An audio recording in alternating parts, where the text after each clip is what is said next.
ETF index mutual funds నేర్చుకుని stock మార్కెట్లో రాణించాలనుకుంటున్నారా? వెంటనే ఈ నెంబర్కి కాల్ చేయండి.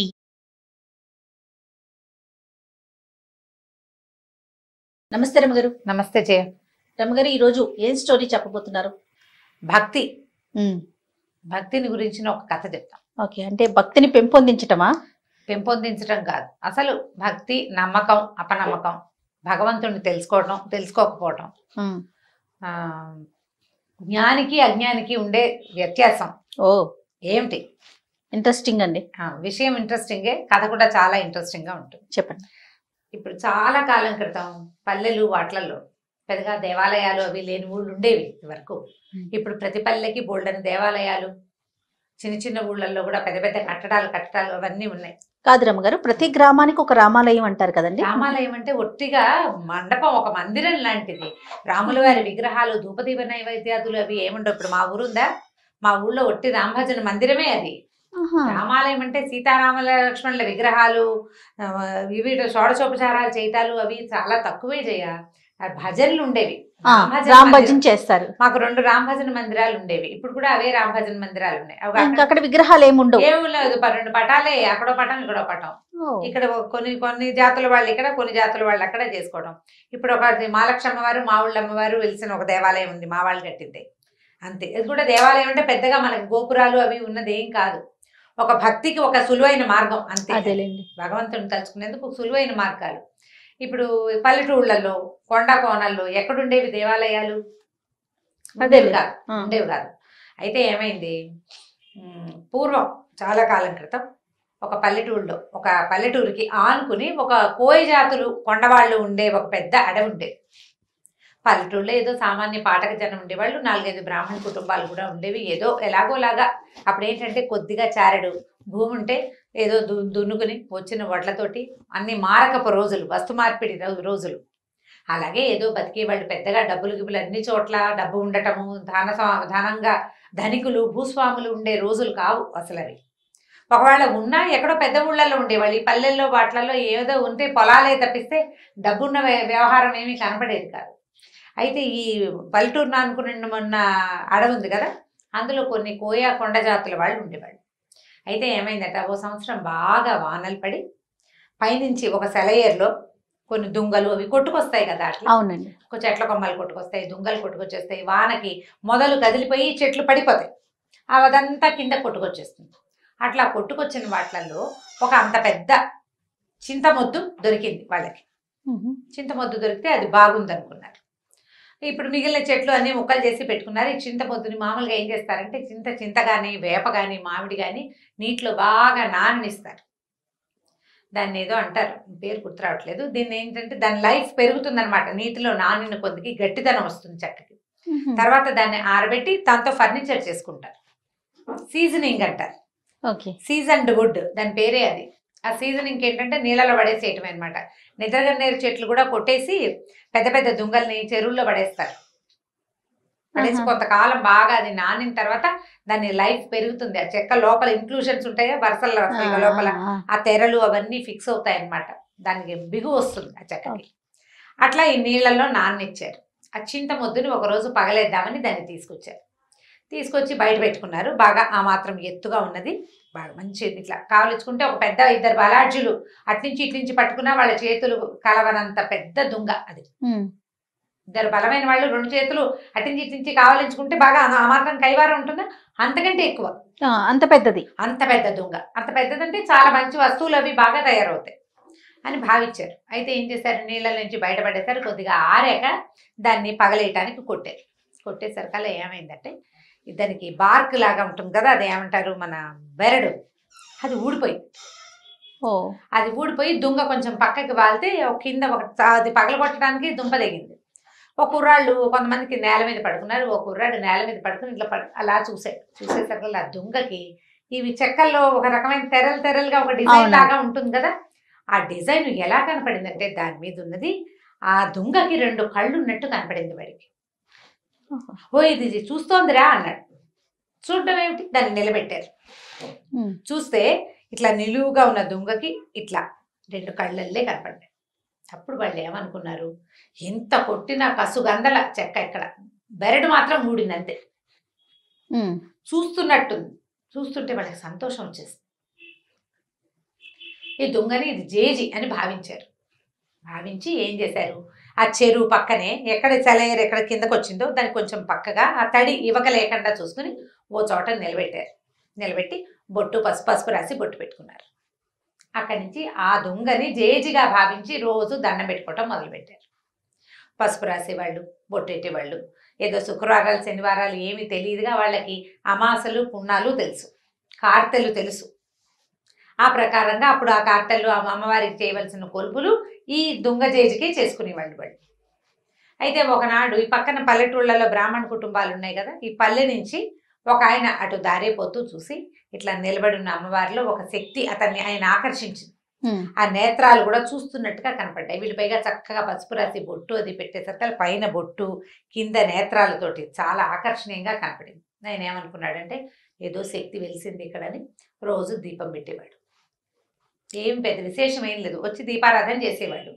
ఏదో పండో ఫలమో పంచదారో పట్టుకొచ్చి పెట్టేవాడు. ఈ పల్లె వాళ్ళు ఉన్నారుగా కొండవాళ్ళు, వాళ్ళు కూడా ఏదో పెట్టేవాళ్ళు తెచ్చి. అక్కడి నుంచి కొలుపులు అంటే వాళ్ళు ఏవో బలేసేవాళ్ళు, ఆ బలులు వేస్తుండేవారు. ఏం చేశారు, క్రమంగా 4 నిట్టాళ్ళు పాతి చుట్టూతా ఒక దడిలాగా కట్టారు. వానకి అది తడిసిపోకుండా. ఎండ క్రమంగా దొంగ కదా పాడవుతుందని భావించి ఓ చిన్న తాటాకు పందిరి, దాని కింద ఈ జేజి. సంవత్సరాలు గడిచినాయి. ఈ కొండవాళ్ళు పోయేవాళ్ళు అంటే అయ్యోరు రోజు రోజు పూజ చేస్తాడు కదా, అందుకని ఏం చేసేవాళ్ళు, ఈ అడవిలో పండిన వెదురు బియ్యము, పప్పు, ఉప్పు, బెల్లం వాళ్ళు మారకల్లో తెచ్చుకునేవాళ్ళు. అయ్యోరికి కూడా ఏదైనా ఇవ్వాలని భావించేవాళ్ళు. భావించి ఈయన కొద్దిగా సమర్పించేవాళ్ళు. డబ్బులు ఏం లేవు, కానీ భోజనానికి మాత్రం ఏర్పాటు జరిగిపోయేది బ్రాహ్మణుడికి. ఆయన రోజు వాన వంగుడు చలికాలం ఏదైనా సరే రావడం, ఖచ్చితంగా ఉదయకాలం దీపారాధన చేయటం నియమం. దీపం పెట్టేవాడు ఖచ్చితంగా. ఆ దీపం పెట్టడానికి ఓ ఏర్పాటు, అది ఆరిపోకుండా చుట్టూతా దడి ఇన్ని ఉన్నాయి కదా, ఇలా గడుస్తూ ఉండేది. చాలా కాలం ఇలాగే గడిచిపోయింది. ఆ దారిపోతూ ఓ దండం పెట్టుకోవటం. పల్లె వాళ్ళంతా రోజు ఏం చేసేవాళ్ళు, వెళ్ళేటప్పుడు దండం పెట్టుకునేవాళ్ళు, వచ్చేటప్పుడు ఇంత దొరికింది, నీ పొద్దు నేను చూసి దండం పెట్టుకున్నావు, ఇది దొరికింది. పొద్దు నేను చూసినా ఏమీ దొరకలేదు. ఆ రెండు, ఒకటేమో సంతోషంగా చెప్పేవాళ్ళు, రెండోది కంప్లైనింగ్గా చెప్పేవాళ్ళు. మర్నాడు నిన్న అడిగాను కదా ఇవాళ దొరికిందని సంతోషించేవాళ్ళు. ఏముంది, భక్తి మూఢత్వం అంతే. దొరికే నాడు దొరుకుతుంది, దొరకని నాడు దొరకదు. దానికి అమ్మవారు చేసేది వీటికి ఇది ఏమీ లేదు, కానీ అలా నమ్మకం అనమాట. అయితే కొన్నాళ్ళ తర్వాత ఏమైందంటే ఇది 12-13 సంవత్సరాలు నడిచిపోయింది. ఒకరోజు మంచి వర్షాకాలం, ఈయన దీపారాధన చేయడానికి వాన వేళనే వచ్చాడు. రోజులాగా తెల్లవారే ఒక రవ్వ లేట్ అయిపోయింది.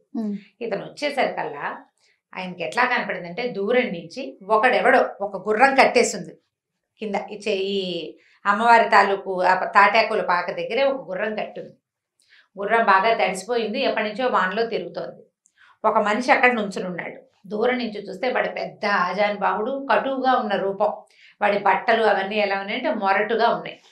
ఆ రోజుల్లో గుర్రాలు అందరి దగ్గర లేవు, బందిపోటు దొంగల దగ్గర మాత్రమే ఉంటాయని చెప్పుకునేవాడు.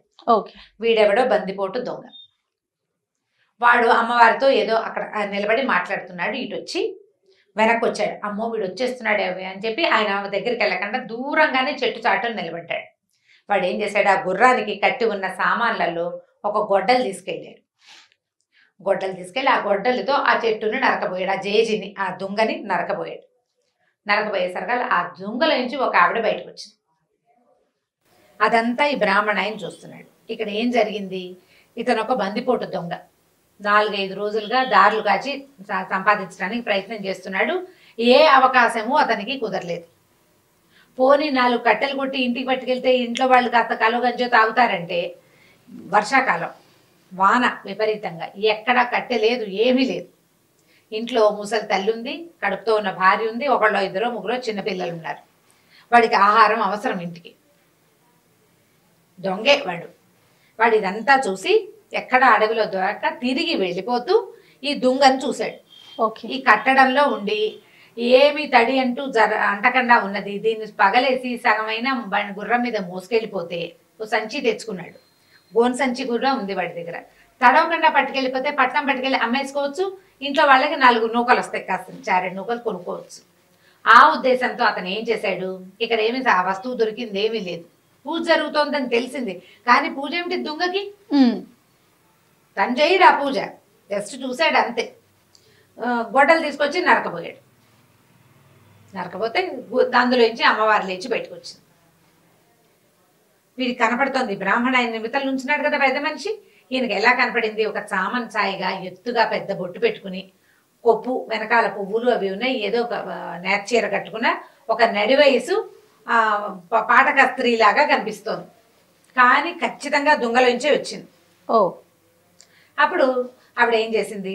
ఏరా నాయన ఇట్లా కొట్టేస్తున్నావు, నేను ఎప్పటి నుంచో ఈ దొంగలో ఉన్నాను, ఈ పాటకు జనం అంతా దండం పెట్టుకుంటారా నన్ను, నువ్వు దొంగను కొట్టద్దు నువ్వు అన్నది. అనేసరికల్లా ఆ దొంగ అన్నాడు, నేనేం చేయను, నాకు ఎక్కడ ఏమీ దొరకలేదమ్మా, ఏదైనా ₹1 దొరికినా నిన్ను వదిలిపెట్టి వెళ్ళిపోయేవాడిని, పగలేసి తీసుకెళ్ళాను అనుకో ₹10 దొరుకుతాయి, నేను అందుకే కొట్టబోయాను అన్నాడు. అనేసరికల్లా ఆవిడ ఏమంది, డబ్బులే కదా నేను ఇస్తానని ఆవిడ ఏం చేసింది, ఇంత మూట ఎత్తి వాడి చేతిలో పెట్టింది. గల్లుమంటోంది మూట. దూరం నుంచి మనకి డబ్బుల కట్టలు అవి ఇవ్వడం తెలీదు, తెలిసిపోతుంది కదా. ఈ డబ్బు గల్లు మనటం, ఒక డబ్బుల మూట, చిన్న మూటలు ఉంటాయి డబ్బులు. ఆ రోజుల్లో ఏం చేసేవాళ్ళు, సంచుల్లో వేసి నాణేలు కదా. తెలిసింది అతనికి, బ్రాహ్మడికి అర్థమైంది. ఆ మూట ఎత్తి వాడి చేతిలో పెట్టింది.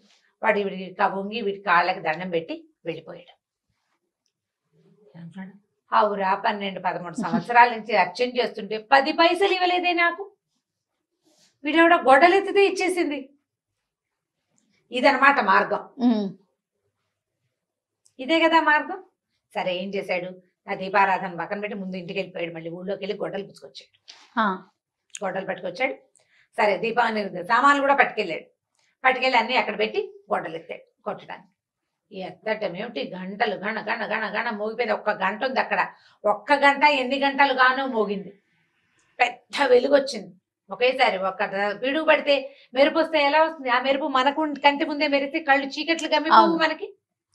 పెద్ద మెరుపుల్లే వచ్చింది. ఈ దెబ్బ అసలు ఇట్లా దానికి తగలకుండా, ఇంకా తగల్లా గట్టిగా తగలక ముందే పెద్ద మెరుపు, గంట మోగిపోయింది విపరీతంగా.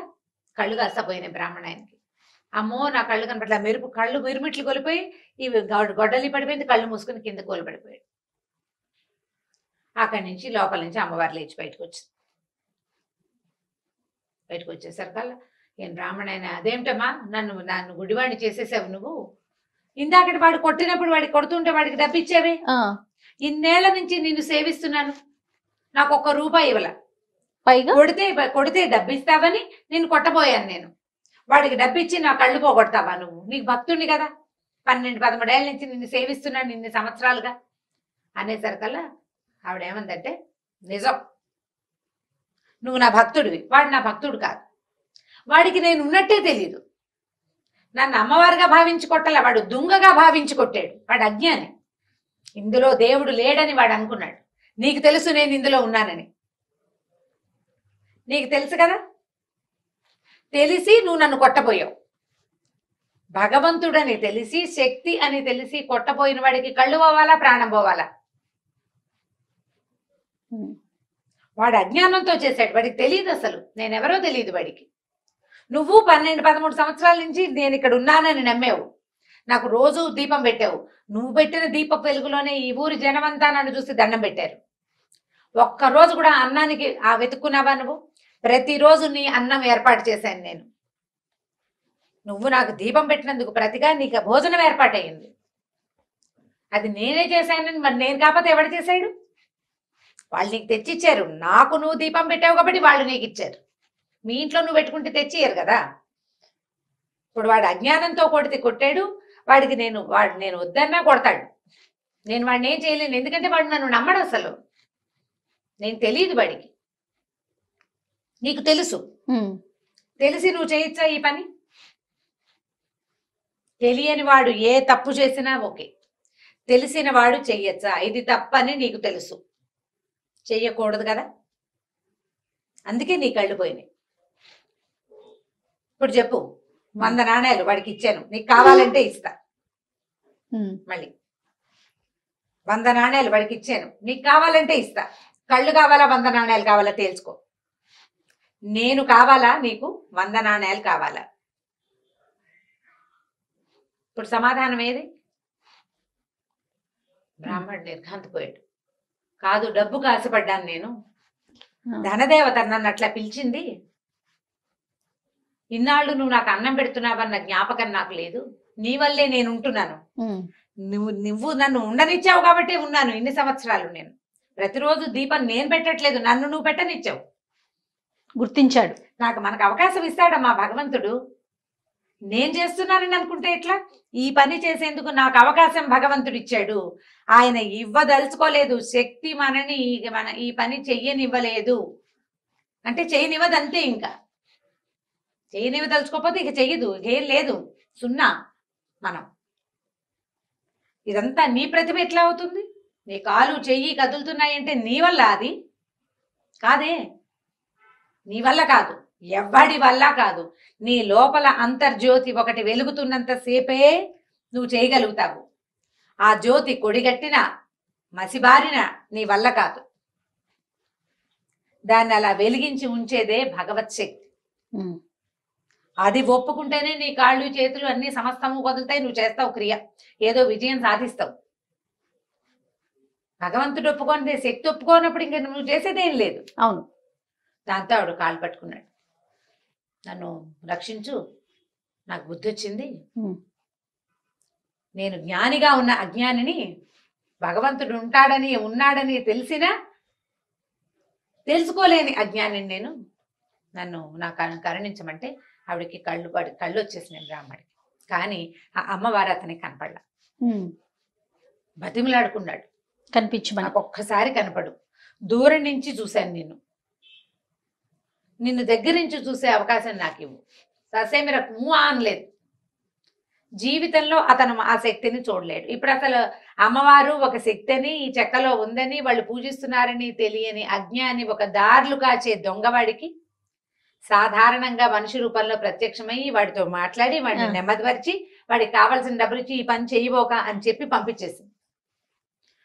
ఇన్ని సంవత్సరాలుగా పూజ చేస్తున్న వాడికి ఎప్పటికీ వాడికి అవకాశం కనిపించదు. ఆ మనిషికి అవకాశం లేదా, బ్రాహ్మడికి ఆ అవకాశం ఇవ్వకుండానే అమ్మవారు లోపలికి వెళ్ళిపోయింది. ఆ తర్వాత ఎప్పుడూ ఎవ్వరికి కనపడలేదట, కానీ పూజ మాత్రం జరుగుతూనే ఉండేది. పూజ జరిగేది. ఈ నిదర్శనం ప్రపంచానికి తెలిసింది. ఆ నిదర్శనానికి ప్రత్యక్ష సాక్షి అయిన బ్రాహ్మడికి మాత్రం అమ్మ తాలూకు సారూప దర్శనం, సహజంగా ఉన్న రూపంలో ఉన్న దర్శనం ఆమె ఎట్లా కనపడుతుంది అతను ఎప్పటికీ తెలుసుకోలేకపోయాడు. మనం ఏదైనా తప్పు అని మన లోపల తెలిస్తే అది చేయకూడదు. శక్తి ఉంది, ఏది కనపడదే అలా ఉంటుందా ఇలా ఉంటుందా కనపడదే అని అడగకూడదు.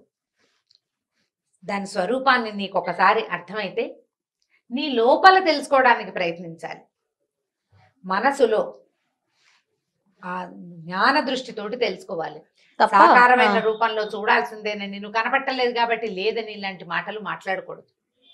నీకు నమ్మకం ఉంటే, నీకు తెలియకపోతే వేరే కదా. నమ్మకం లేదు అని ఎవడు చెప్పడు, ఒకవేళ చెప్పినా అది అబద్ధం చెప్తున్నట్టే.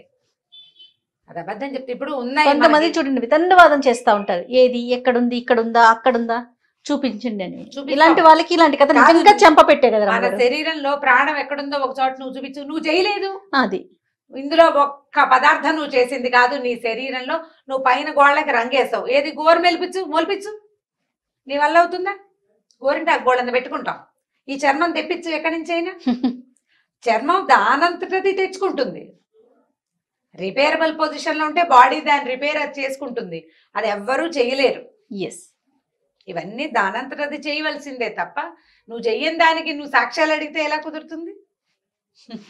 చాలా బాగుంది రమ్మగారు. కథ మాత్రం చాలా అద్భుతంగా ఉంది. అదే నేను చెప్పట్లా, వితండవాదం చేసే వాళ్ళకి నిజంగా చెంపపెట్టు లాంటి కథలు ఇలాంటివన్నీ కూడా అద్భుతంగా ఉంది. పిల్లలకి చెప్తానికి బాగుంటుంది, పెద్దవాళ్ళు తెలుసుకోవడం ఇంకా బాగుంటుంది.